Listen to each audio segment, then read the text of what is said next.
Son, back in my day, we used to sync our audio. It would take 10 minutes before we started talking about video games.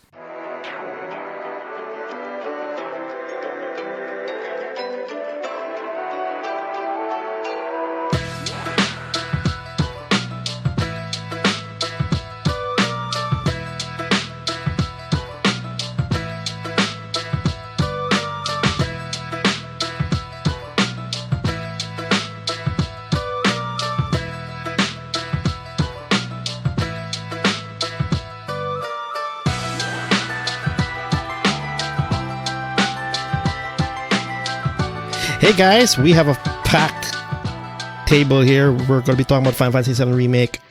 All about the spoilers. We're all spoilers here. It's me, Carlos, Matthew is here. Hello. Miggy? Hola? Which one? Which one? Yeah, which one? You're both Miggy? Yeah, both technically. Miggy. I guess it's me in terms of podcast history. Hello. I guess that's my fault because simply I've never called Migs Miggy. That's how I distinguish one from the other. But we're just making sure. I'm the remake. Migs remake. That's pretty much it. That's my new name. You do the fusion dance, baby. Migs are. Yeah. We have Mendoza here. Hello. That's gotta be clear as fuck. And then we got Samson B here. What's my B?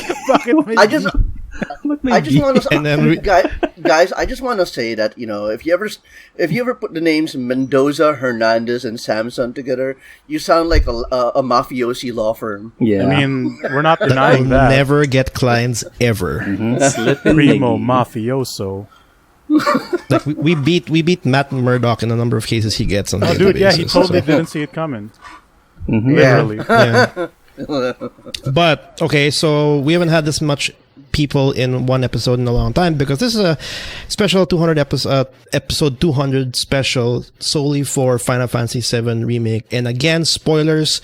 Moving forward, we're going to be talking about anything Final Fantasy VII Remake, the ending, everything about it. We're not going to hold anything back. Yeah, so we got a lot of ground to cover. This is literally your chance to back out, get out of here, because we're going to start. Just if you somehow still stick around and you get spoiled, not our fault. Yeah, really if you don't want to be a part of this, just delete this podcast, and throw your, burn your phone. Yep.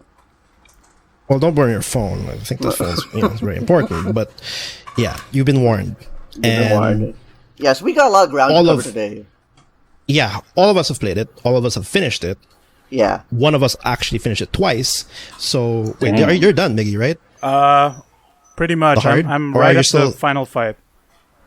Oh, I thought you're done already. But yeah, he's there. He's I could have. But essentially, it's just that I went to finish all the extra stuff right before. Right. I'm still savoring the hard mode. Yeah, but, dude. God, how do we start? I mean, what's the first thing we actually tackle here? There's actually a lot to cover in terms of this is fun territory right here. Yeah. I think. Smoke monsters. Am I right?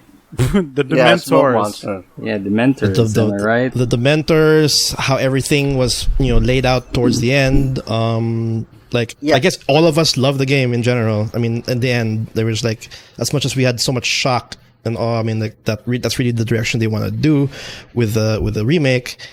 Yeah, I enjoyed the hell out of it from start to finish. And I don't know about you guys. What do you guys think? So okay, allow me to recap for anybody who either finished the game or who hasn't played the game and purged it in their mind, or whoever is is coming trenching on, trenching on and saying, you know what, give me some of that spoilers. Lovely spoilers. I can take it. No, I'm not gonna give Square Enix my money. I want to know what happened. Yeah. So what happens with Final Fantasy VII Remake is that what first turns out to be what seems to be a beat-by-beat remake of the entire game, telling the same story that we all know and love from the 1997 classic, only with, each story beat being, expanded upon. Everything that seemed, straightforward turns out to have been leading to something else entirely, which is an ending that sets up the potential for the entire Final Fantasy VII story to take a bold new direction, or maybe even just pursue the same events, but with meaningful differences to characters, themes, and events that will potentially surprise fans. And they do this by establishing the notion of parallel universes, destiny, and the idea of what players of the game will encounter first is the idea of these forces called the Whispers that are trying to guide fate and destiny to their proper course, with the implication being that those gray ghosts that you've seen in either the trailers or in some gameplay footage, they are trying to keep the events that Cloud and the gang are experiencing on the right path. Ostensibly the same path as the events of the original game, but who knows? I mean, that's at this point, that's an assumption on our part. For all we know, they had something else entirely in mind, and so that's what happened with Final Fantasy VII Remake. We had, the word remake is sort of like at first. Think about it. Okay, sorry. I've been going at it for a while. If you think about go on, you're doing good. Yeah. If you think about all the remasters of games before, they don't tend to like change the name significantly. Like Resident Evil Remake is actually officially called Resident Evil 2 and Resident Evil 3. There's no like fancy name in it. There's no like Redux or whatever. And Final Fantasy VII Remake was very interesting because when you download it from the PlayStation Store or buy it anywhere, it says Final Fantasy VII Remake. The word remake is on the branding, and you're like, and for most of us before playing the game, we're like, okay, like, it's something to shrug off because you're like, well, it gives you a brand differentiation, so, or whatever, in terms of product codes. But apparently that word remake meant a fucking lot. What do you think, Miguel? Yeah. Oh wait, who? Which I was talking, see, that's where the confusion starts happening right there. Like, what, like. So I'll go with Samson. No, yeah, Samson. I'll pick Samson. And then yeah, thanks. Any Miguel. Like, let's go. So I've been telling this to my friends, to Migoy and to Carlos actually, where I have a theory before that remake is some sort of like a theme that's gonna go in this series, sort of like how Kojima themes his Metal Gear games, where it's memes, it's like the themes he laid out in Metal Gear Solid 1, 2, 3 and moving forward. So that's what I thought of when playing this game, is that from the start up, maybe they're gonna do it. And when we got into the end, it's basically what they did. They remade the game. Like that's the assumption. No, I don't like to think that they just put that. It's not really that they remade the game. It's more like they just put the option of just like, okay, we can do whatever you want if we want to do it. Yeah, right. That's what my thing is. Right? Like, it's not like, oh, we remade the game. No, it's not. It's like, here's an opportunity for us to do whatever the fuck we want in the next few years. Right. Creative freedom. In my take, creative freedom. That's what I think. Yeah. And I think that's one of the big. This is my take on it. Like, when they were actually deciding to make Remake, I bet you that the original developers wanted this on the cards if they're gonna do it. Like, if we're gonna make something like this, I don't want to make the same shit over again. Yeah. Or in some way, I want this option in the table. If it burns, it burns. If it doesn't, it doesn't. But that's the only way to be, like, as a creator, like, to do, whatever they want to their baby. You know what I mean? Yeah.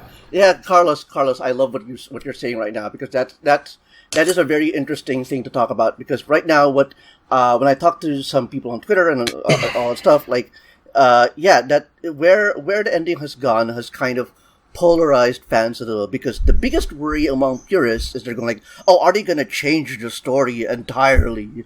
Are they going to, like, now everything moving forward is going to be completely wildly different? And it doesn't help that the ending of the end credits tell you the unknown journey will continue. Oh, I love that. Yeah, I love that they put the unknown.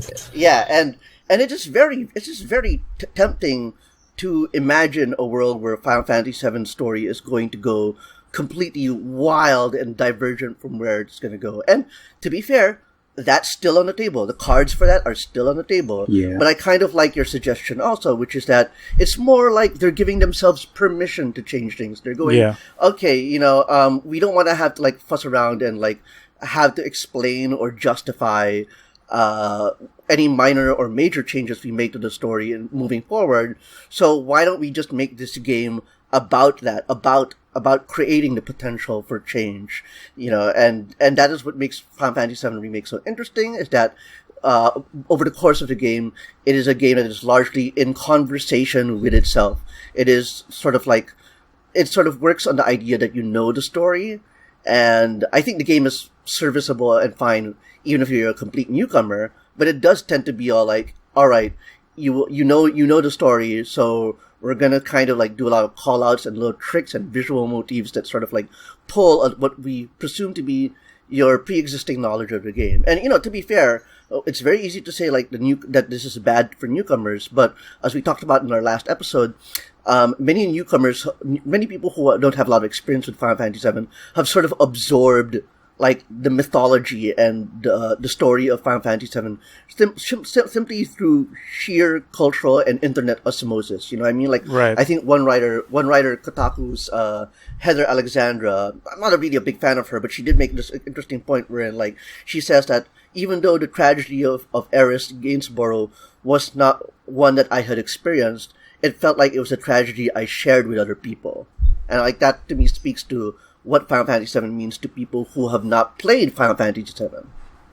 And which is the reason why, the thing, just put it out there, the developers know the key points of the original game. Yeah. That's why, in the ending, you see that little, flashback, oh, that happened, oh, that's that scene. So it's very key. So what you said, Carlos, that's the bit about, they can do anything. It's so great. It's so great that now that your point about how now they're free to reinvent and reimagine things on a broad scale. So I think what Samson was saying earlier, we're going to get Costa del Sol. We're going to get all of these beats from the other game. Most likely, it's just that it's going to be don't expect everything to be the same all the time.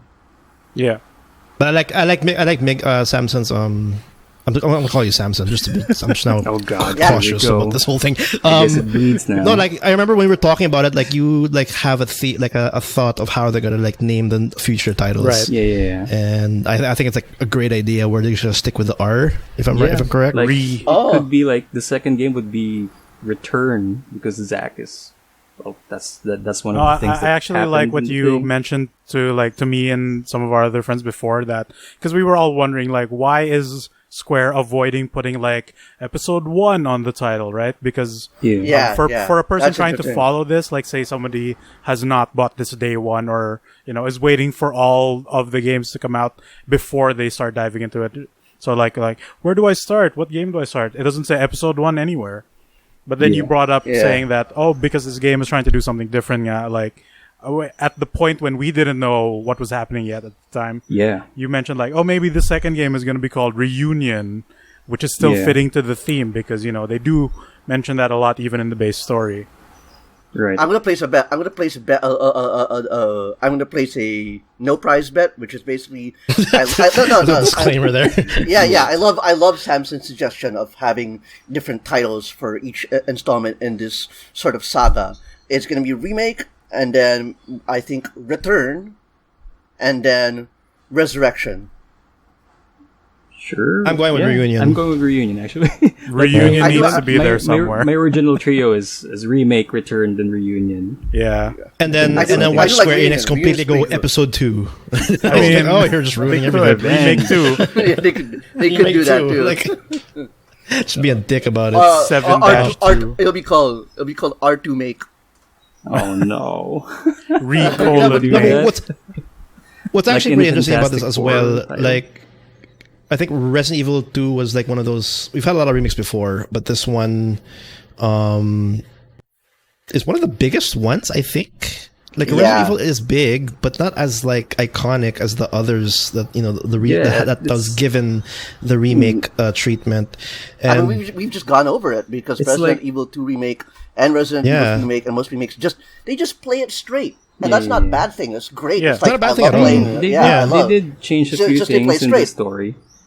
And that's why that's why it's so audacious and crazy for Remake to even try to do that, because literally no one has tried to do it before on that scale and level and magnitude. Like I don't know about you 2 guys. and Like 3. when I was playing the game, once we hit the end of the highway, which is pretty much the end of Remake, suppose like an original game, when you at leave the end Midgard. of Midgard, like I was happy with that. If it just they for example going through the portal and it ends, like okay, Yeah, sure. me too. I That's fine. thought that was gonna happen too, except I'd already seen like photos of like of Sephiroth standing, in a pillar of fire and brimstone or whatever. So I was just like, yeah, okay.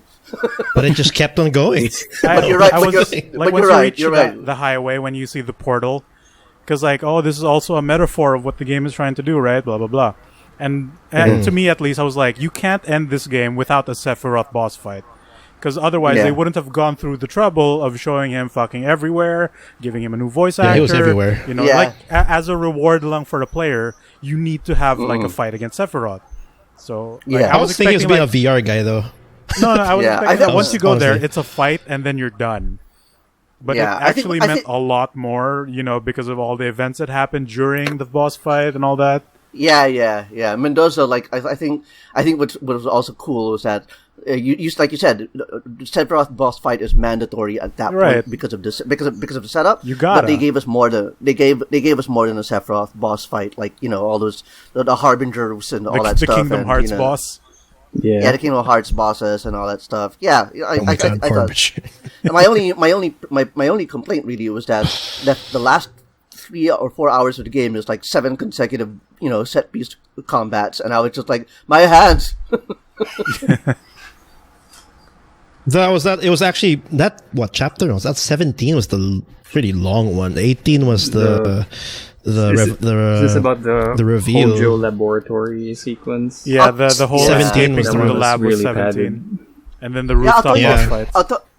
I'll tell you the truth, Carlos. I was worried I wouldn't finish the game before this episode because chapter 17 was so long, and I was like, I hit chapter 18, and I'm like, all right, I'm in the final chapter. But if there's any more the game wants to keep stretching it, man. Yeah, Keep stretching. If there's any more motherfucking exploration, fucking hell.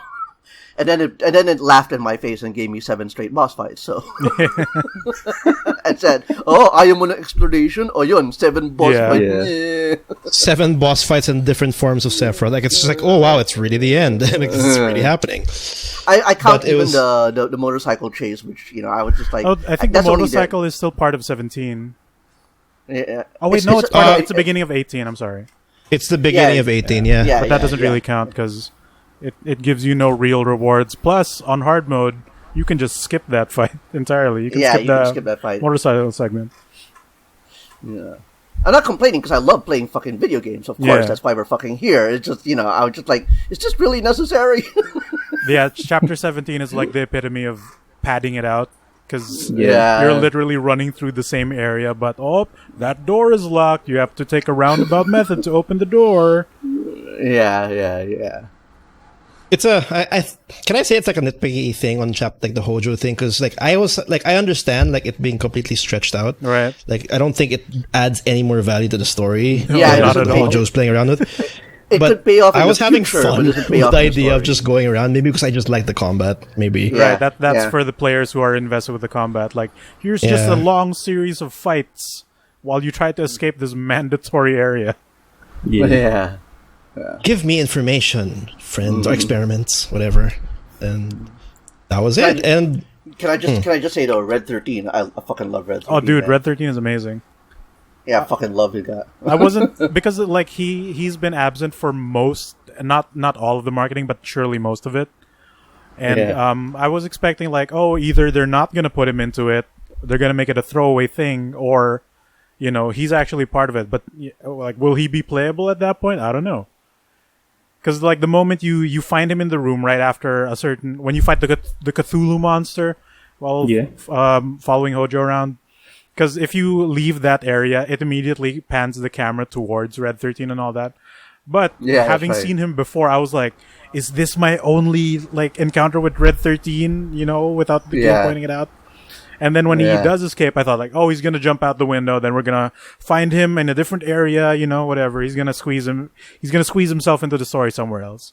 But no, they just straight up put him in there right in front of you. And he fights alongside of you. Granted, you have no control over him, but he has a full move set. Like, and he's part of the whole.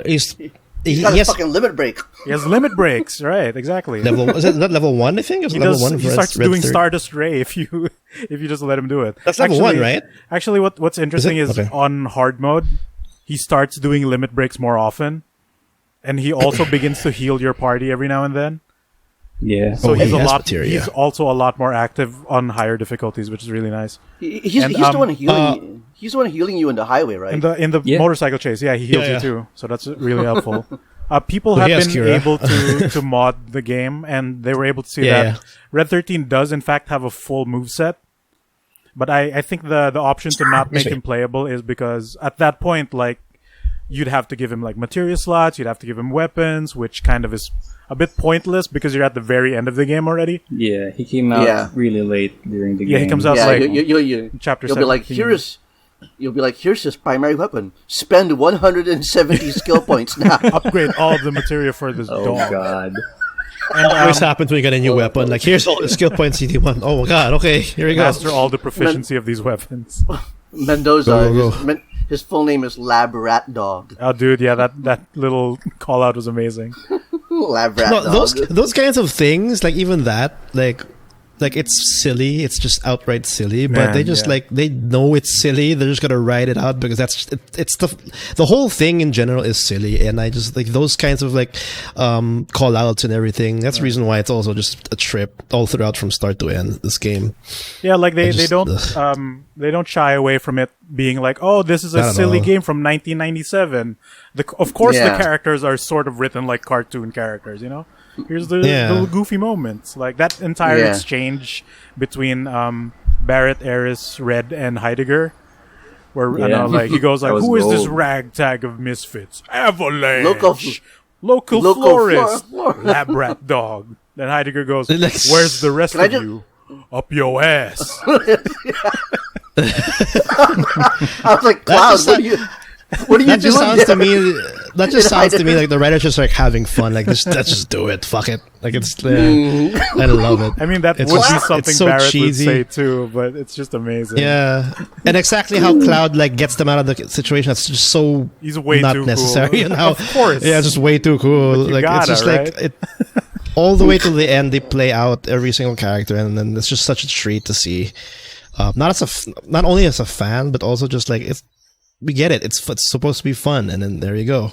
It was a fucking motorcycle wheel in your face. Yeah, you needed to have those silly Advent Children moments. I just want to see. I know. I just want to see fan art of like Tifa and Cloud like jammed right up Heidegger's asshole. Up your ass. Okay. There's Reddit for that. There's that secret subreddit for you there, Matthew. Specifically for that. It's bound to be somewhere. It's probably on Twitter. No, but it's when it comes to the remake, it's actually pretty crazy that like going back to the whole how they ended it. It was hard. It was a lot to take in. The Dementors are us, man.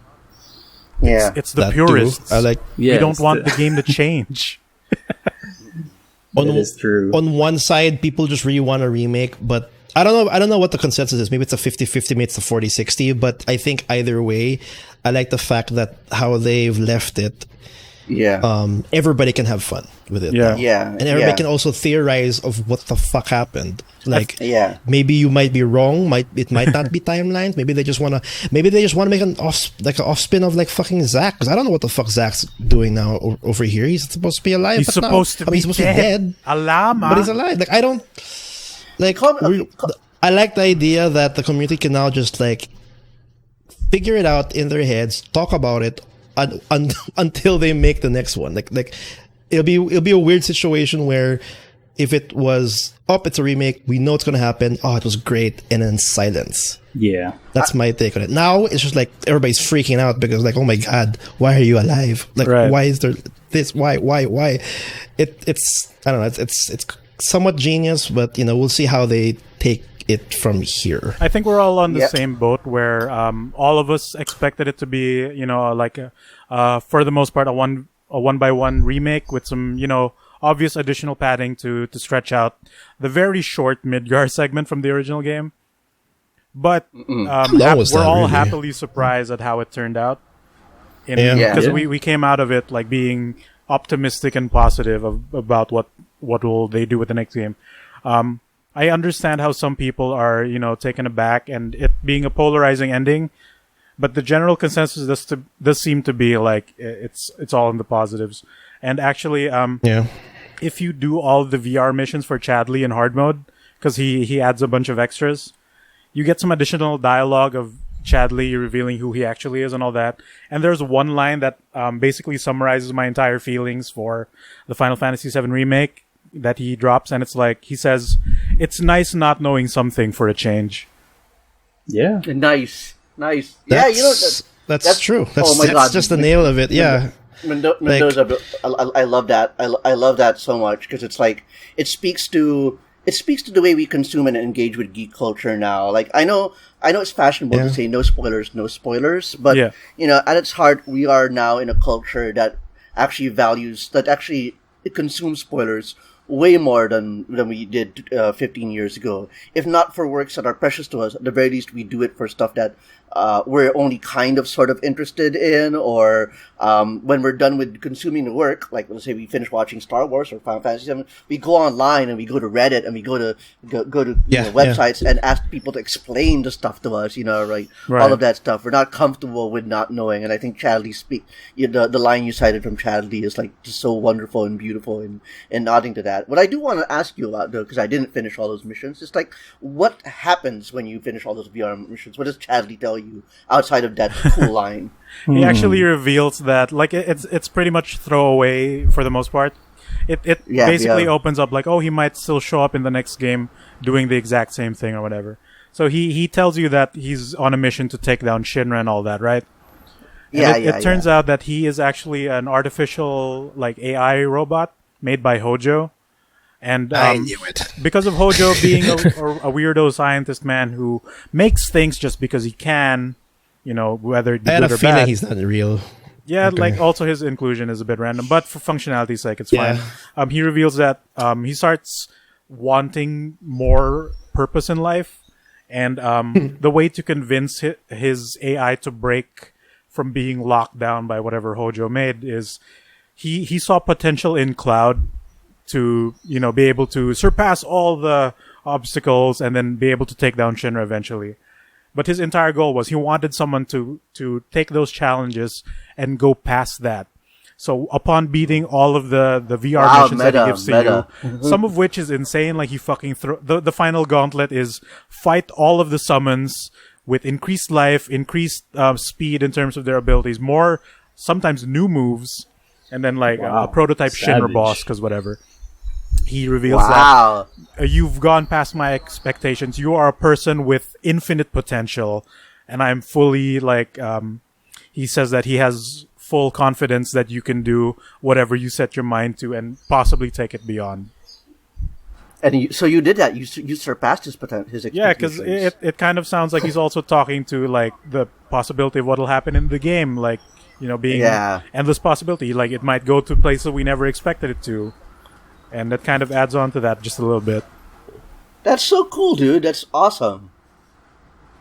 I want to... Just a lot... How many hours have you synced in? Because you pretty much have... Looks like I think I spent 30 plus on my first playthrough, and then you're going on your second playthrough through hard. Is that double?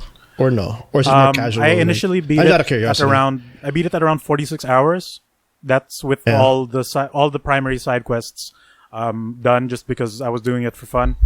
Now I am at 107, and I'm literally at the final chapter. I went back to finish all of the VR missions in chapter 17. Right. And right before the final fight. I just wanted to have that accessory because the actual reward for beating all the VR missions is you get the Gotter Damen Rung or whatever the fuck it's called. It's a bracelet that grants the wearer full limit break at the start of combat. Wow. So like, I want to bring that to Sephiroth. I want to hit him with Ascension at the beginning of the fight. I want everybody to be all ready. When am I going to use it again? Right? This is That's true. You use it on one of the crabs. oh, dude, yeah, because they block you. I hate that.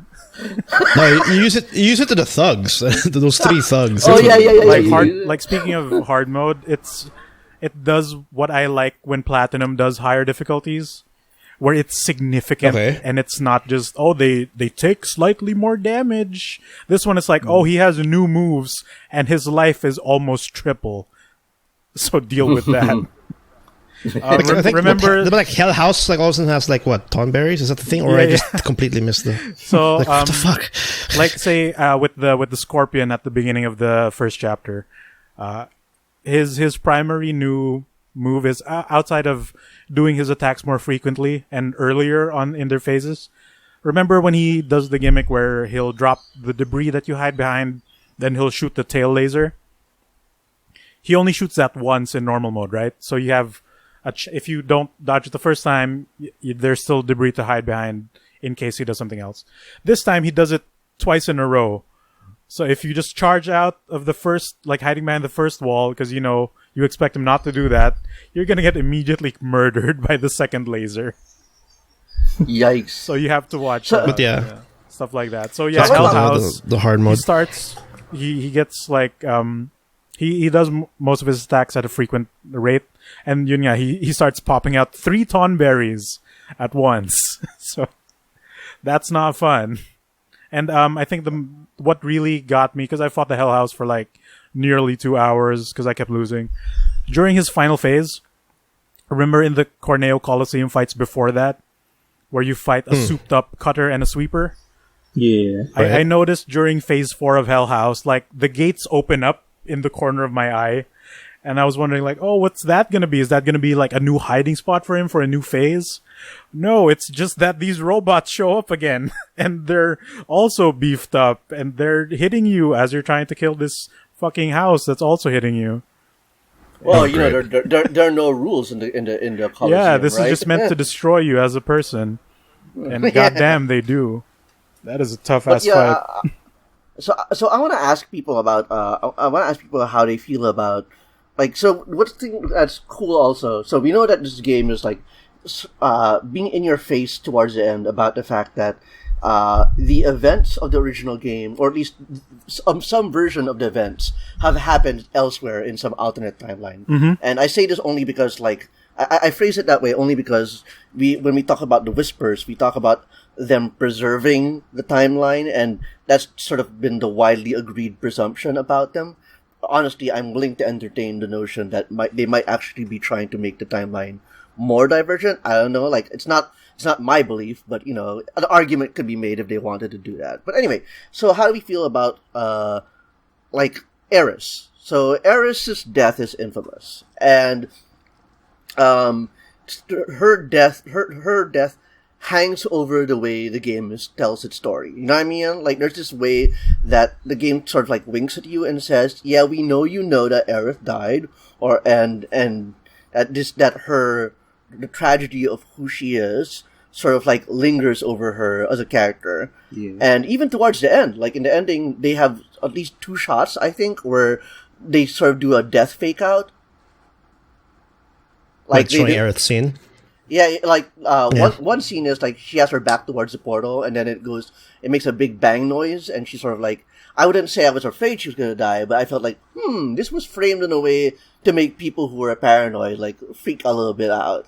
You know what I mean? And then are you talking about that scene where she looked perplexed, and then Sephiroth showed up?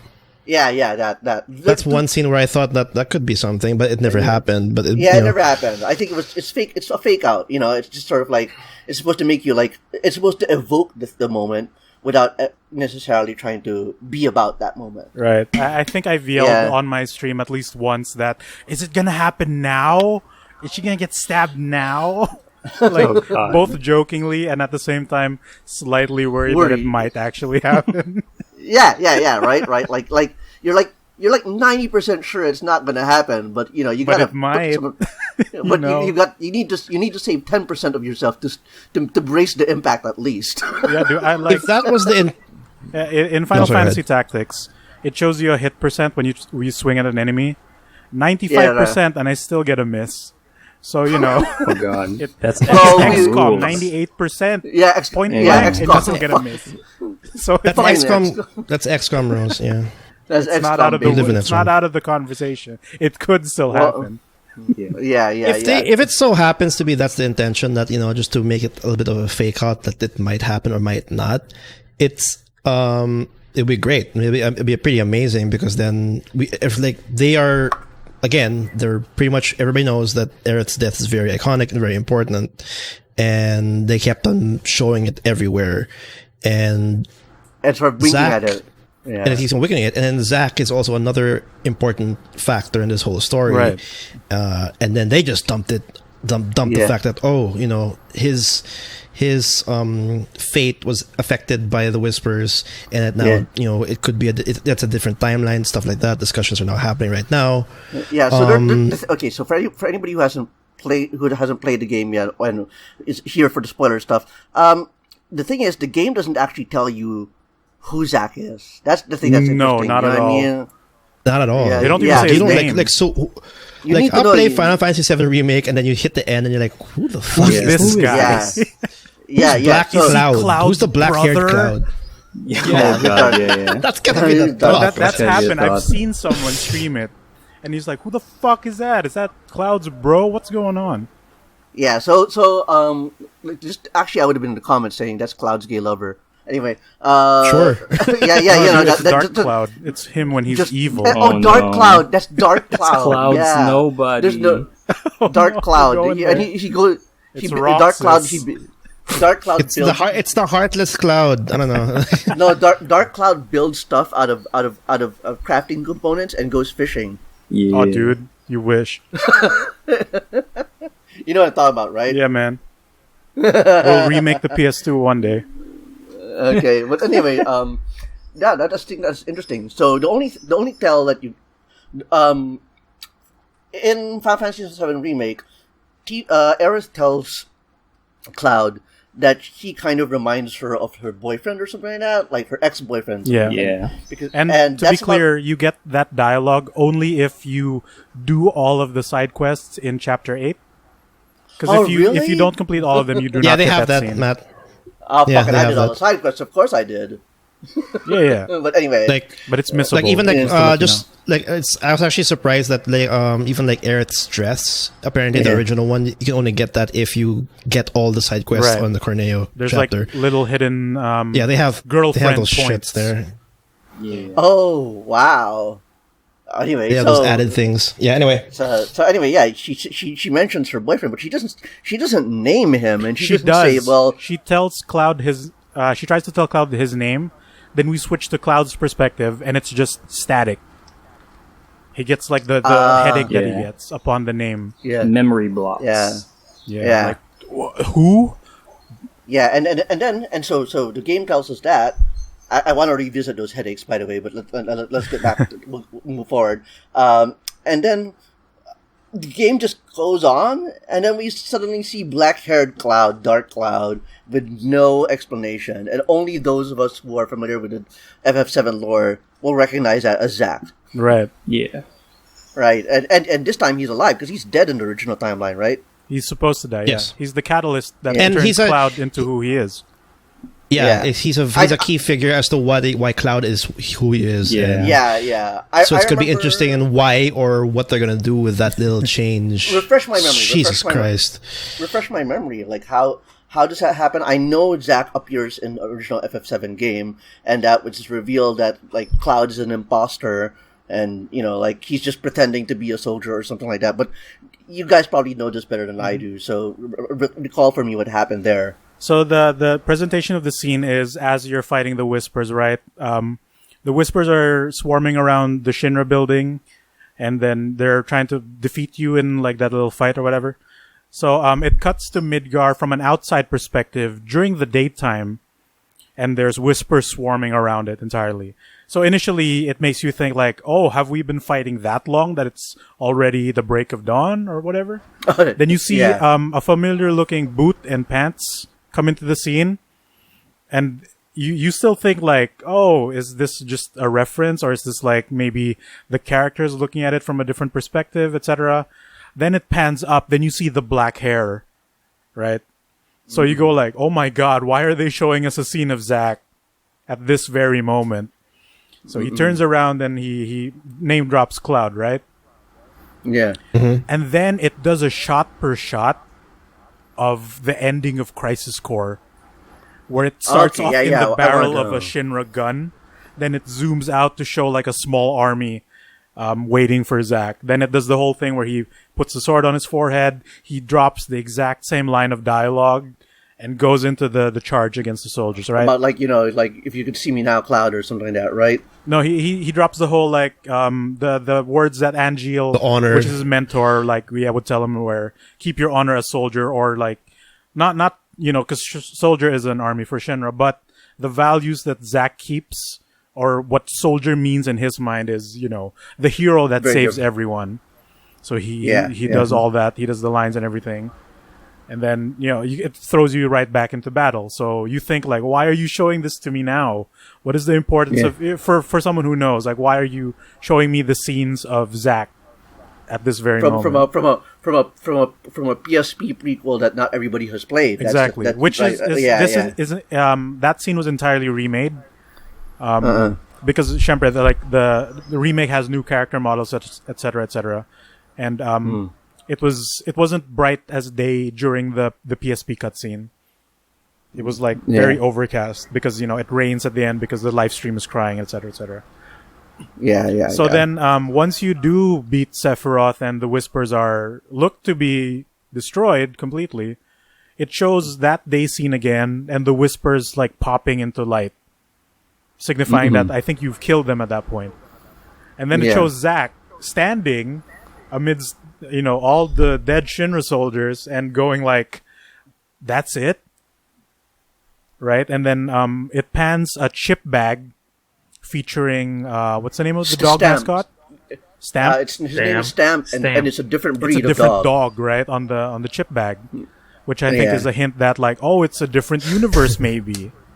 And not just like a change in the past. Like maybe this Zack survives. Because he can't survive in the current timeline because, Cloud wouldn't become who he is if Zack didn't die. Yeah, so could you recap that for me very quickly? Like, I did play FF7, but what happens is that Cloud Cloud looked up to Zack and then sort of like took on Zack's style. Like he's kind of like Cloud is Mako poison from the experiments, right? So he's all like drugged up and all that. Then he witnesses Zack's death. Then Zack passes on the Buster Sword and tells him like, you are the proof that I existed. Just take my legacy, go on. So what Cloud does is he warps his memory and then internalizes what he knows of Zack, and he thought that was his memories in the past. That's right. That's why every time Cloud he remembers, aspired to be soldier, but wasn't exactly good enough to get in the soldier program. Yeah, and he was essentially he's embarrassed about it too, right? That's why he during the flashback in Nibelheim, he wears the mask constantly in his hometown. Yeah, and if I recall correctly, like they even show like in the original of FF7, they show flashbacks, and then turns out like they give him like the regular Shinra foot soldier model, right? Yeah. It's essentially like him, like for example in the remake, it's just him like at that point living like, oh yeah, I'm the one who killed Sephiroth, I'm the one who took care of Sephiroth and all that. And then like even in the remake when Cloud said, well, it's been 5 years, and then Tifa just nodded like, what? It's like, been way longer than that, Cloud. It's been way longer than that. He just imagines that I was there in Nibelheim with Sephiroth, like, wait, what? No. Yeah. That starts questioning these false memories, but doesn't call it out. And so they have those small so the game has those little moments where like if you know the story of Cloud and in the past, they will have a nod to it. Like Tifa, like there's a reason why Tifa's not reacting as she is, because like she's not supposed to be, she's you're reason why she was quiet, like wrong, Cloud. That's not how it happened. She's confused. Yeah, Yeah, that's why I'm really looking forward to as the story of the remake saga plays out, is like how those moments of sort of like those false memories and what Tifa's reaction is going to be like how that's going to play out with all of this brand new like, you know, voice acting, storytelling, and like this approach to how they tell the story beats. Like the very first half of Final Fantasy VII Remake, I really absolutely loved. I mean, I love all of it, but I loved it, you know, for like taking those moments I really, really remembered in the game and sort of like making them breathe more and feel more like acted out and performed. And so I'm like, when they do the big reveal of, hey, Cloud isn't who he says he is, like that's gonna be really, you know, really gonna be something to see.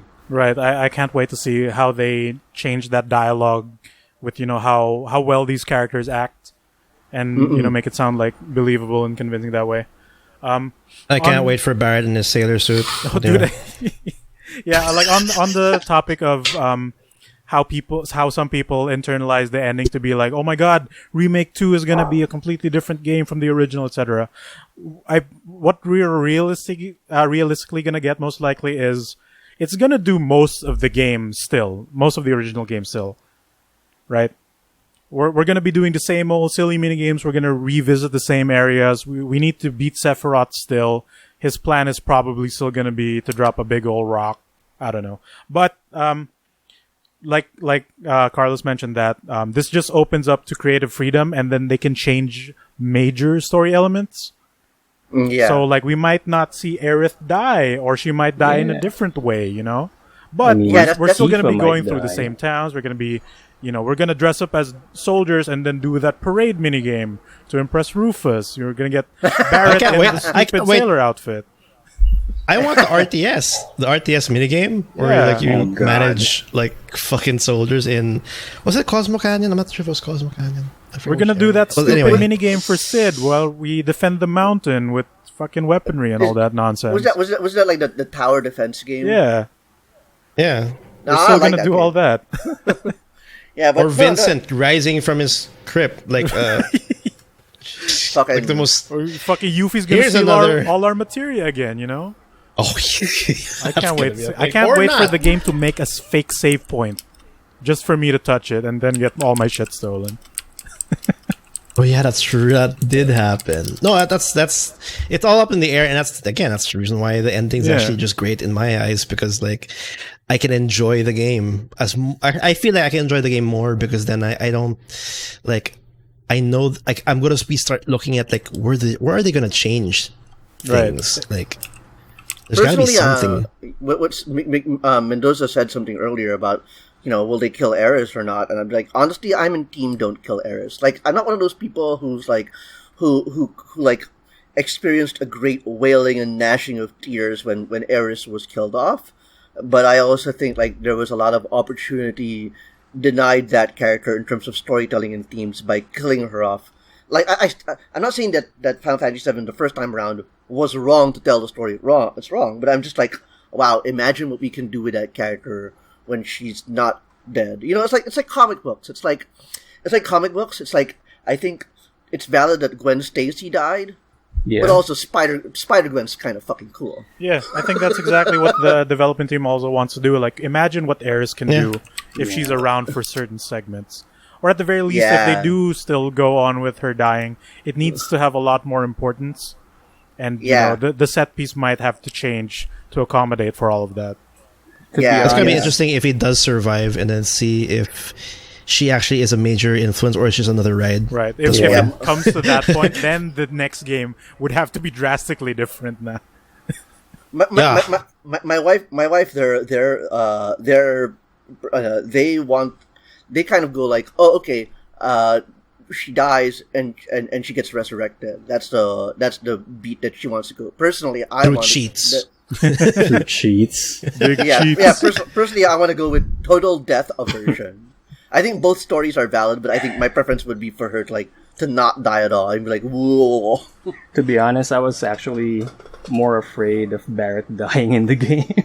Oh, dude! But didn't he get stabbed in the original game? No, he did not. He wasn't. did not. In that scene with Barrett and everything, and then Sephiroth confronting them, and then Genova all of a sudden, whoa, crazy stuff. Yeah, In that scene, it's just fine. we just see a fat guy. Yeah, in the original, we just see a fat guy Stabbed in the laying back on his with a desk sword. with a fucking sword on his back. Yeah, That's you just find That's all. President Shinra dead. You don't have that Yeah. conversation. Which I Did think that Sephiroth conversation do is actually this? really good. Because it brings he questions Barrett about, him being an eco-terrorist, and that just adds a lot of character to Barrett himself. I think they didn't let the scene linger too much, and they didn't have the opportunity to explore the after effect of that characterization. Yeah. But it's still really, really awesome, and I hope it plays even further into the rest of the story. Definitely. The idea that not that Barrett is selfish, but rather like how does he choose between the idea of Avalanche like being considered disreputable, in pursuit of his goals, Right. while also like staying true to those goals. And if this is playing off also like all the previous like supplementary FF7 content, specifically before Crisis, where they expand upon Avalanche, this does make a lot of sense too. Because this game also doesn't seem to outright ignore all the extra stuff. Yeah, which is cool, right? People are worried. People want them to retcon bits of Crisis Core because people hate Genesis, which is a character that shows up in Crisis Core, and then he shows up in like Dirge of Cerberus and all that. Plus, he's played by Gact, the Japanese singer, and is the reason why Square can't re-release Crisis Core because they have not renewed the contract with Gact. Because his face is Genesis, right? So people want Genesis out of the picture just to get rid of the character, just to get rid of Gact too.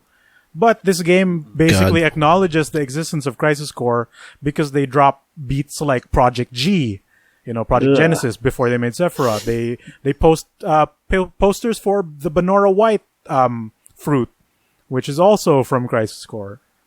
And then like Avalanche being a bigger unit than you initially thought, which is explained upon in Before Crisis too, where they're not as pure heart as you think they are.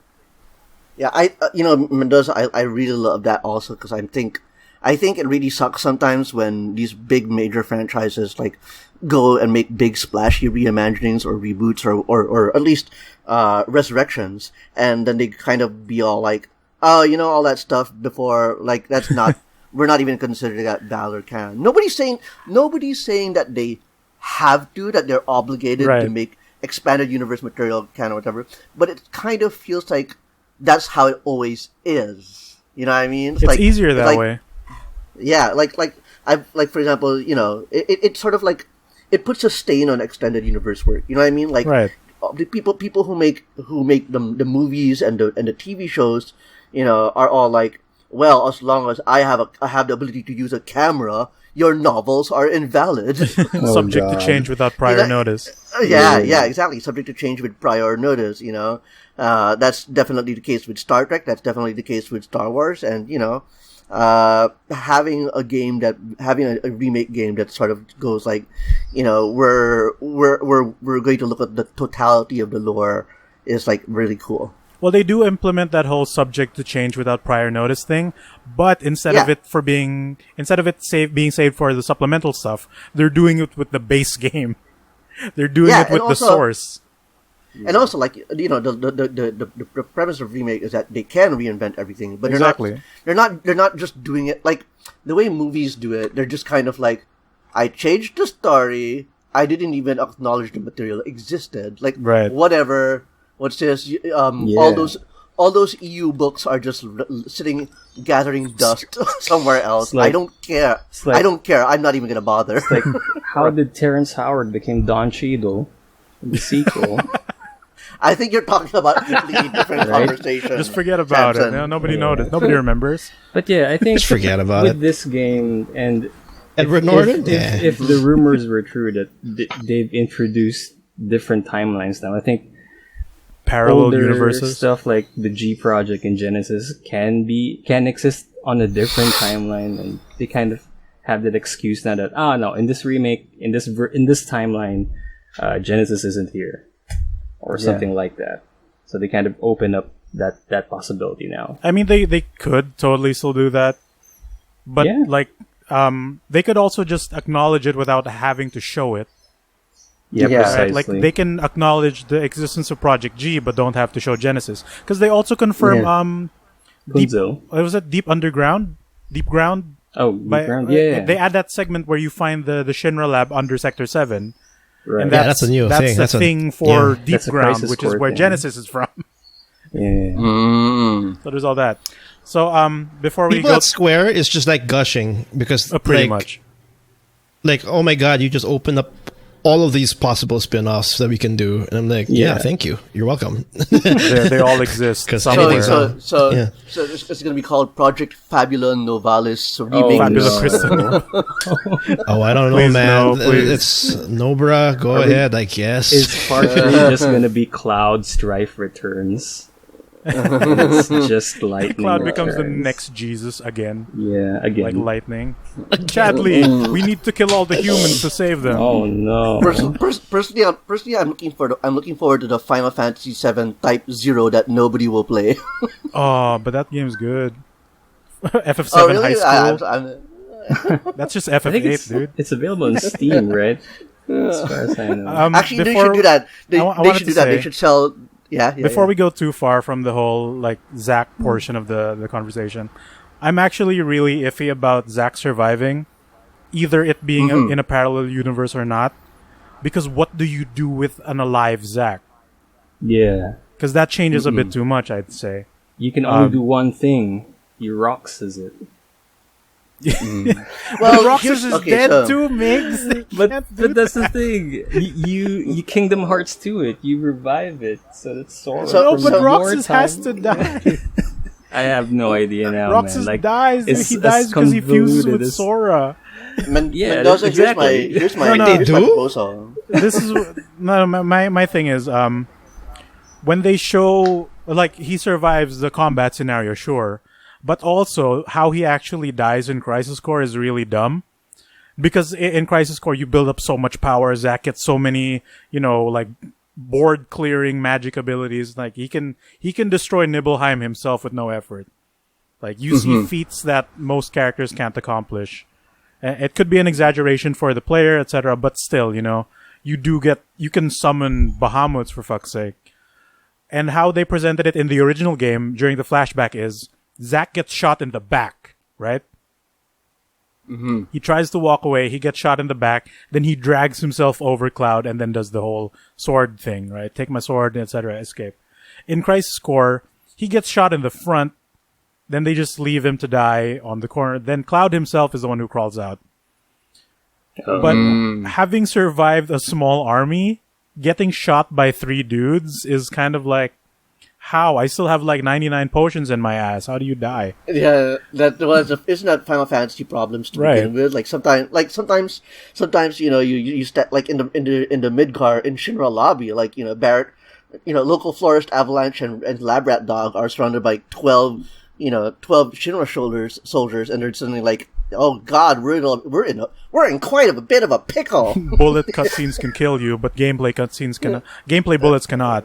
Yeah. Like Oh, it's so hard to like when you think of it that way. It's so hard to take it in because like, oh, okay, Tifa has to go through this whole segment to go and hit the security, Just open the go door, through girl. chandeliers and Right. everything. Yeah. But it's absolutely okay with jumping 2 stories when fighting a boss. It's like Yeah, absolutely exactly. fine. I also thought of that, Carlos. I was just like, what do you mean? Like it's- What do you mean? I can jump into the air and beat up a bird with my fists and Right, kicks. exactly. And then You jump way higher. I need a chandelier to get over. Fuck you. Right. And like the Hojo lab, like, Aerith and Tifa are off floor up. We're down here. How do we get to each other? An hour later, you see Cloud jumping from debris to debris, killing things with his like blade beam thing. I don't know, but he's pretty much a super. He's up there. literally a super soldier, man. Literally. He's a super soldier. Like I actually thought about it, but I was like, okay, there are 18 Shinra soldiers, and the game has only thrown maybe 3 to 4 at you at a time. So that's maybe 4.5. Why am I doing this work for you? I'd just like to say again, Yeah. in the PS1 version of the Zack flashback, when he dies, it's a lot more heartless because they shoot him in the back, then they go up to his body and then shoot him again. You double tap, make sure he's fucking dead. And the original, this is the original. Like, there's like two Shinras just constantly shooting the body. Yeah, I think it's 3 soldiers because like that they tried to emphasize that moment in Crisis Core. They made it a bit too over dramatic in Crisis Core that I kind of didn't like it. Like you get the moments where in gameplay where you can't beat the soldiers and Zack is losing his ability to limit break. Like because it shows up in the form of memories of characters he meets. So like he starts fading those pictures in his mind and can't perform limit breaks anymore. But like in the original, it's a lot more heartless that he gets shot in the back and all that. So I was expecting during the cutscenes in Remake where they show him and Cloud walking away. Like you see the metaphor where Cloud and Aerith walk forward and then their memory of Zack walks past them, right? Mm-hmm. I was expecting Zack to get shot right there. Wow. So in my mind, it's like it'd be really funny if that happens. Right? Wow. Like, If that happens, it's not clear that he's alive. He's not alive unless you show him at Midgar. If he's not in Midgar, he could still get shot. Yeah, I like how that's a possibility. Like, like for new people who played the game, like who's Zack? And then after like 2 minutes later, he dies. Like, wait, who's Zack? like, who are you? You're dead now. Oh, like, man. I don't know what else. Where's the Wikipedia for this guy? Like, here's my take on it, because Carlos, you mentioned that one of Maximilian's like theories of how the next game will begin is. Because after Midgar, you go to the town of Calm. Wait. Right? Who's Maximilian? It's just some FGC YouTuber Twitch guy. Nobody knows who he is. Okay. He's a guy who looks like Jesus who plays fighting games. But anyway, Maximilian dude or something? After you leave Midgar, you go to the town of Calm, and that's where Cloud tells his story of what happened in Nibelheim when, Sephiroth goes insane and kills everyone. So, Carlos, you brought up the theory that what if the second game immediately starts in the flashback? Like, that would seem like a really cool moment, right? You're Cloud in the flashback, you see Sephiroth in your party, and he's doing really cool things. Yeah, that would be good. Essentially, yeah. Like, the fact that that Remake's level cap is at 50 also falls into that because at that point in the original game, Sephiroth is at level 50 exactly. Yeah, and he has max versions of fire, ice, and lightning, which you achieve in Remake, right? Yeah. Which could be like just a functional thing, but in terms of the storytelling, it could still match up to that. Because where they are, their next destination, if it's based on the original, is they have to go to the town, and then. In the original, everybody's gonna, because in the original, people are like still flabbergasted on what the fuck's out Sephiroth's all about. Exactly, they're not supposed to know who in the he remake. Is. Yeah, remake. They pretty much have an idea because they literally cross swords with each other. Right. In original, he spends time in the hotel explaining everybody his story of what Sephiroth's all about and what happened between them, and yeah, that could be also the start of the remake where. That's also where they're gonna tell us more about this weirdo with one wing. My thing is, once they do the flashback bits, and then Cloud is just lying through his teeth and all that, maybe Tifa will start dropping hints of Zack, and maybe Aerith will start dropping hints of Zack, just to make the audience, in case they don't know who Zack is, at least acknowledge like how important of a character he is. And then they drop that scene of the flashback where, as he's walking away with Cloud, then he gets shot in the back. Just to emphasize that moment more. I have a version in my head where it leans more into how J.J. Abrams this version of Final Fantasy has become. I love 2009 Star Trek, but after that, it's all over with J.J. Abrams. Tell me more. Oh, no. Tell me more. So the sequel to Final Fantasy VII starts with the gang going to Calm, but before they go to that village, they see the dead body of Zack Fair. They can't, dude. He's been dead for years. No, because he's alive. But he's in a different timeline. Yeah, but he can't be there. That's the thing. But they can do that symbolically, And then that's where they explain What he the sees? thing. No, Like the skeleton of Zack is there. Like they just never. Yeah. It has a name. It has a name tag. Zack. Fair. Zack It's like a Fair. dog It's tag for both. soldier. It's both of us name tag. Zack Fair. Yeah. Zach Fair, No, soldier he's- first class. No one picked up his bones. And then his when, bone- his then when they bones see and his the u- body, they will just his who bones is and- this? Who is this Cloud? Like But how is he similar to your uniform? And then flashbacks and all will It's- start. We all And then wear they- this and then- uniform. Yeah. And then Except he has his Sephiroth. clothes. He has his clothes, but Aerith is able to identify him by his underwear. Oh damn! I bought someone But how does a skeleton exist? Don't they go to the live stream when they die? I mean, Wait, what are does J.J. Abrams have to do with this one though? Wait, I don't know. I mean, I was just gonna lead into Zack being Spot Oh. Prime of this timeline. He will go. He will traverse the streams, Oh, the live what if streams. what if he's an old Zack? He's old Zack, and he's going like he's like Cloud Strife was a great man. This blonde guy stole my sword. Please give it back. I need my big knife with me again. No, what I'm That's actually bec- thinking is they might That's because like you haven't invented it yet. the Japanese writer might just pull a book from their superhero shows like Kamen Rider and all that, where the final battle will have Zack from an alternate universe jump through a portal to help them fight, Oh, and then when he goes back to his world, he gets shot. what? That's Anyway, I just want to say before we move on, like I think the number of times that Mendoza has said, and then Zack gets shot is truly disturbing. He needs to die, man. don't you want him to be alive, Miggy? I Your can't favorite imagine how they'll make him fantasy work. hero? I think Mendoza is a secret purist. That's what it is. I And he mean, wants the Zack to mentors die were me, to man. preserve the the mentors I were timeline. you. would shove Zack in front of a gun if I have Oh to. God! If He's too Riku from good for this Kingdom world. Hearts Mendoza will is become alive, the gun. yeah. I will become the whisper. wait, why harbinger. Rico dies? No, I mean, if Riku got redeemed in Kingdom Hearts, then it's possible, Zack. But he didn't die. Yeah, I know, but redemption, dude. No, it's like I have okay, only okay, I played wanna Kingdom mo- Hearts 1, by the way. But I just can't imagine how they'll make a live Zack work. Like, Yeah, even if that's it's a fair. parallel universe, like, do you make that playable? How playable are you going to make it? And then how much of the story changes at that point? and that's Yeah. why I like this whole thing, because like I don't know how the mentors work, but they did it. So Yeah, like yeah.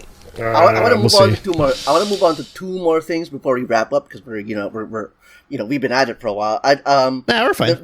The first thing I want to talk about is like so the ending of Final Fantasy VII, the original, is basically help me out with this. Like a meteor comes down, Yep. right? Meteor comes down. Sephiroth summons a meteor and it's like gonna fucking destroy the planet, and the planet's scar will heal itself. Blah blah blah. And it's only through the power of a dead heiress who provides you the material needed to like avert the meteor, if I recall correctly. She casts You Holy holy. to help drive the meteor away. Away, Yeah. but if I recall correctly, the planet is still damaged anyway, right? Yes, you don't actually stop the meteor from hitting. The Yeah, planet is and fucked, dude.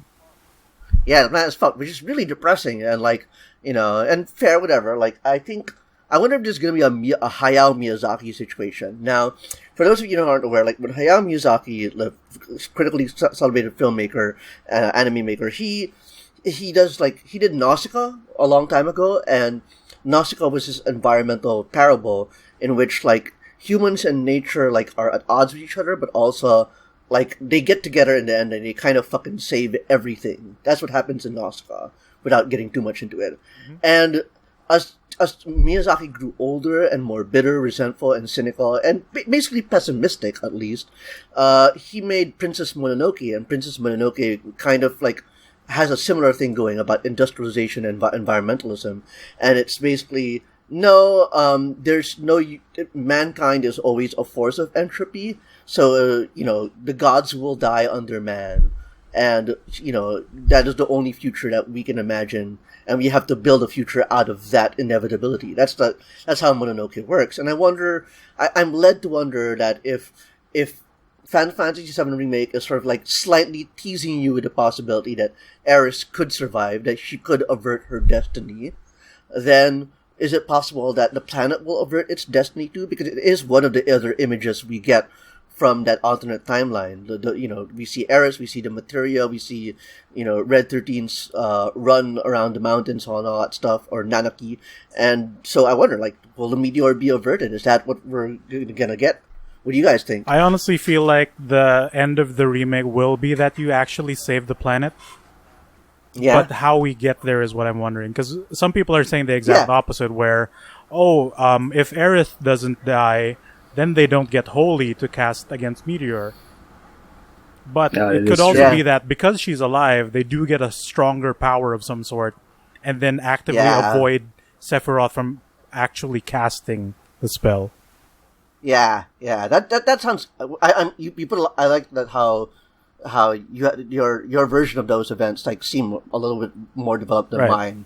Because the characters actively, especially at that final chapter, the characters are getting visions of their scenes. destinies. It's their destinies, which is scenes, like newly rendered scenes from the old game with the new graphics. Yeah. And I swear some of them I think are straight up from Advent Children. Because they put this heavy filter on it just to make it, not as obvious. But I feel like if they are going that route where they need to retcon Advent Children also, which the events of Advent Children happened because Meteor hits, right? The cities are fucked. The disease spreads, which is a side effect of Sephiroth dying. So to make it a perfectly happy ending, they need to prevent Meteor from destroying most of the planet. And how they get there could be the subject to change without prior notice that, the developers are disclaimering from this. And well, I couldn't have said it any better than myself. That's that might happen, that might not happen, but it's definitely something I want to see, or whatever imaginative thing they can make. And the other thing I want to ask you guys is like, so, what are you looking forward to for the rest of the Final Fantasy VII Remake saga? Like, what are the things you're most excited about? Or not excited about? For the next one? Yeah, for the rest of this, like not just the next part, but just in general. Like what Square does with Final Fantasy. Mm-hmm. I would like to see, not how they did, because this is them technically doing a sequel. They haven't really done. Their track record of doing sequels isn't that great, because Final Fantasy 13, 2, and 3, or even X2, not my cup of tea.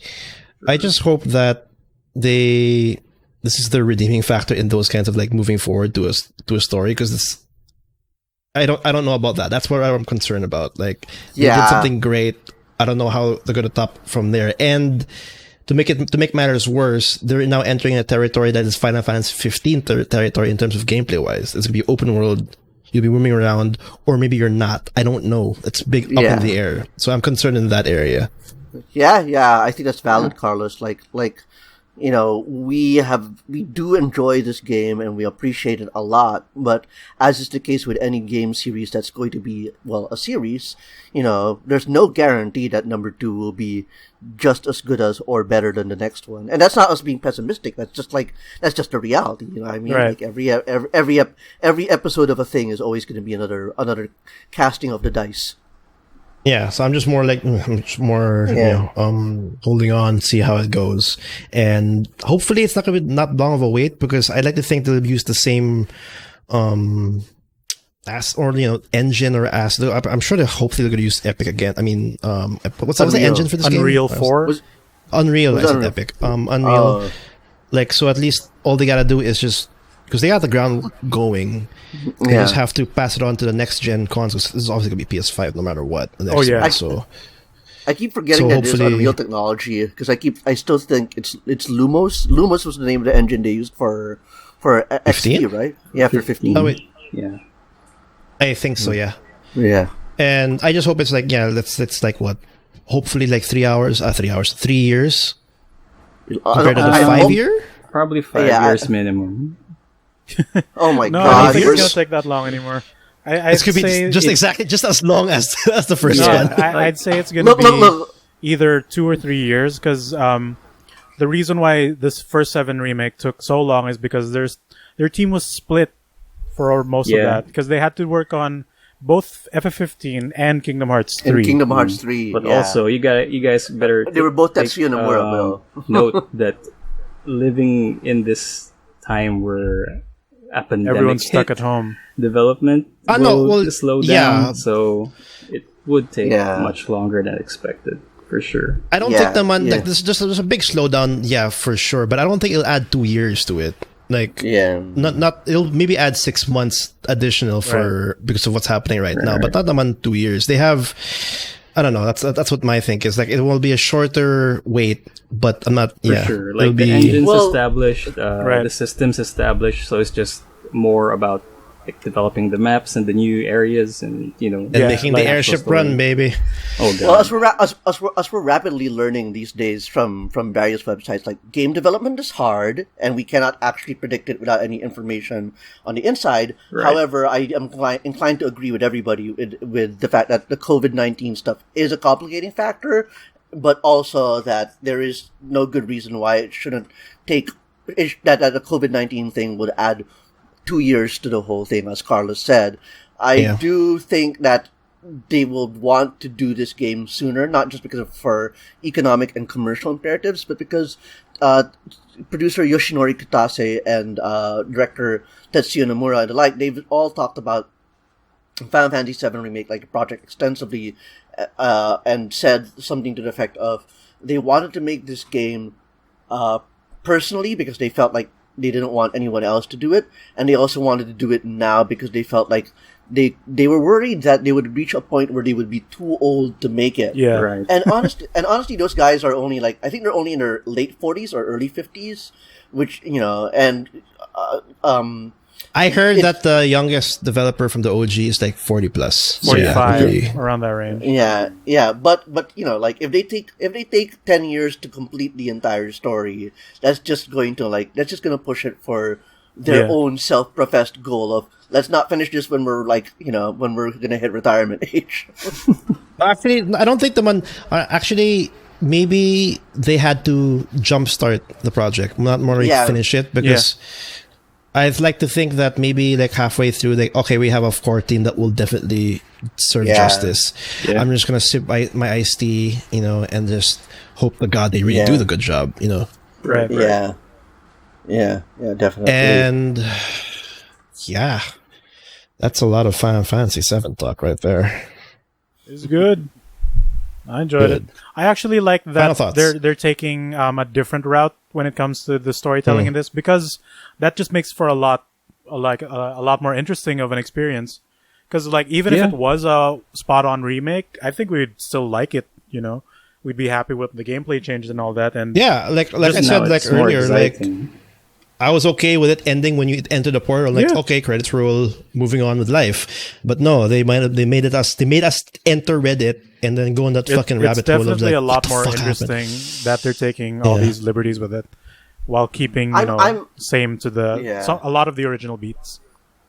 I'm gonna tell you guys, like I said, not a big FF7 fan. Now I'm a fucking super fan. Yeah. I'm a fucking super fan now, and I'm like, when Barrett and the gang show up at the end, like you're alone and you're dueling with with Sephiroth, and like the rest of the gang back you up, and I'm like, yes, I love you guys. That's actually pretty. Like, they makes you want to cheer, go. Yeah. They fixed these characters. Tifa, go. And when they combine finishing blows, it's just like I can't wait to see how they fix characters like Sid, who was this broken sailor's wearing. Yeah, pretty much. So they have to make him likable somehow, right? So they need to fix that up. Why is he broken? He's a wife beater and basically a big, huge sexist. Misogynist. Yeah. Big misogynist. Yeah. I'm waiting for Yuffie, man. I'm jazzed for Yuffie. I'm jazzed for Vincent because Cloud needs a partner with all the weird coolness happening in the bunch.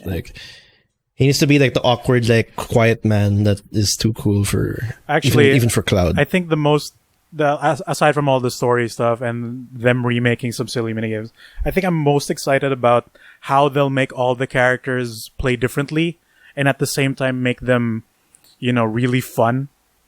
Yeah. Because they managed to do that for 4 characters in this first part, where they're all drastically different in terms of gameplay style. And at the same time, I love Tifa's combos, yeah. Yep. Oh, yeah. Tifa's a character action game just by herself, right? I know, right? Fucking, I have to be like, oh, stop playing Tifa. Other people have their ATB bars filled, man. Yeah, and then we have like what? You have Yuffie, you have Kate Sith, you have Red 13. Oh my god, give us Kate Sith on the second part, you cowards. Lucky 7 slot machines, go! They need to make all that was a weird playable nod characters because they actually had Kate Sith when the plate fell. They just want Kate Sith to they just want to. It felt like they just want to animate Kate Sith in that scene, right? And at the same time, they don't explain that either. Yeah. A lot of people are like, "Who the fuck is this cat?" Is that is that one of Wedge's cats? Like, what's going on? Yeah. No, but I'm also with Wedge's Miggy cat looks with that sick. one. Looks like he's malnourished. With how they handle the characters in the first one, like they're gonna expand it. Like we're gonna see how Sid works, how Vincent works, how everybody works in their own unique way. To transform into a fucking Frankenstein monster.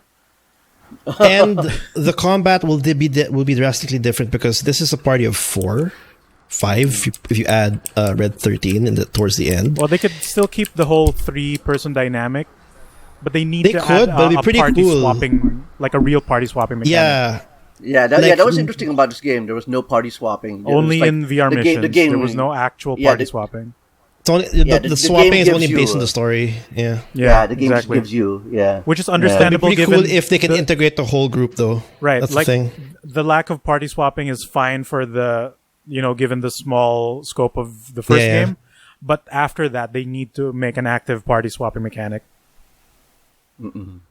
I would love to have everybody involved, like maybe FF10 style, some way, somehow. I don't know. Yeah, that would be nice. Assists. Marvel vs. Capcom 3. Go. Yeah. My favorite Marvel game. Sephiroth. Yeah, actually, you could if they can assign us like the character assists instead of like actual swapping. Yeah, that would be so good. Fuck, that'd be awesome, dude. Yeah, Red 13, throw a cure, why don't you? Like you can assign Can I just say groove or can I just say with parallel realities, I want Sid, throw your spear. Why? Just throw it. Yeah. Just set a sub ATB command or spend an ATB command to call a party member. Yeah. Sid will just come and do a jump, sure. Yeah. They have a core gameplay mechanic in store, and the way we're talking already, there's a lot of. I'm sure that the developers are like, "Well, this is gonna be pretty cool. How we're gonna do this or that." I would like that kind of character assist system, so that all of the party members become involved, like so that they are actually fighting as a whole group instead of character swapping. That'd be cool. Yeah, that'd be really nice. But it feels kind of weird sometimes when they're like, "Why don't you just stay here on this bench?" And fucking in the third game, you give Cloud that stupid Advent Children move as a limit break, where every party member will boost him up high in the air. You say that mockingly, but when it happens, we'll be it's like, good. Awesome. I will cheer every time. There was already a near shot per shot reference to Advent Children. Oh god! Yeah. At the beginning of the Sephiroth fight, when he starts throwing debris at Cloud, that scene is almost shot for shot. All the floating debris. I want. Hey! So I have a proposal, Samson. How about like different, like with all the timelines, they introduce not just 2 timelines, but like more timelines. And so at the end of FF7, it's like Sephiroth, you have to face me, and me. Like Dexter. Yeah, and there's when you press character select, it's Cloud A, B, C, D. There's pixelated Cloud from Final Fantasy Tactics. Oh, dude, where he doesn't remember anything and has different moves. Yeah. That might actually, like Sonic, like this. That wide of a multiverse might not be out of the picture, because I know, right? Remember Turtles forever. Remember the final moment when they reference the final Omni Strike you do on Sephiroth, and they fight at the edge of time or whatever the fuck. Yeah. Sephiroth poses the question that, "Follow me, Cloud, then we can do, we can make our own world, whatever." Yeah, Defiant. There's one of the mobile games. I forget what. I think Dissidia Omnia or whatever the fuck. There is a scene where Sephiroth asks Cloud to follow him, and Cloud actually says yes. So that might play into this. I don't know. I mean, I read that in a fanfic on Archive of Our Own, but It's all real, damn it. All timelines exist. it's true. There all might of be a it. good Sephiroth. Yeah, No, but that's a lot of Final Fantasy VII Remake talk. It's thanks for listening and thanks for joining us. If you didn't even, we went more extensive with more critical rather with Final Fantasy VII on our first episode, on the episode 2200. So you can go check that out. 200 yeah. Remake. Oh yeah. 200 Remake. Thanks for joining us. We definitely, I guess it's a general consensus that I can say that we loved our time with this game. I mean, that was apparent in the first episode, right? No, I'm just saying it. Like we are. But yeah, that was actually a lot of fun. It's longer than expected. Do check us out. We do this every week. More content on the podcast, talking about video games, talking about any topics in the industry. Do hit us Follow up. the gang. Yeah, follow the gang on Carlos and Miggy Mendoza. They stream every time they can on the Twitch channel for Too Much Gaming. You can check out our posts and our content on Facebook at Too Much Gaming, and of course the website, the blog, toomuchgaming.net. Yeah, and yeah, that's it. Thanks, guys, and we'll see you guys on the next one. Bye-bye.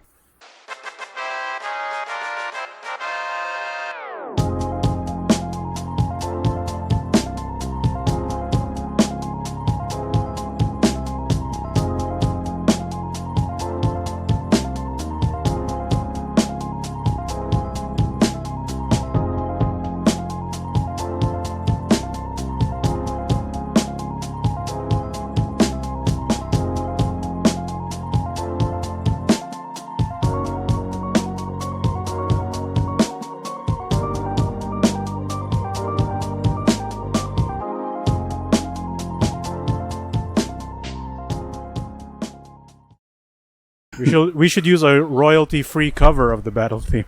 Yes, we should use a royalty-free cover of the BAL theme with the glass shattering and all that stuff. Oh, dude. Bibbidi babbidi boobidi. Okay. Joke's over.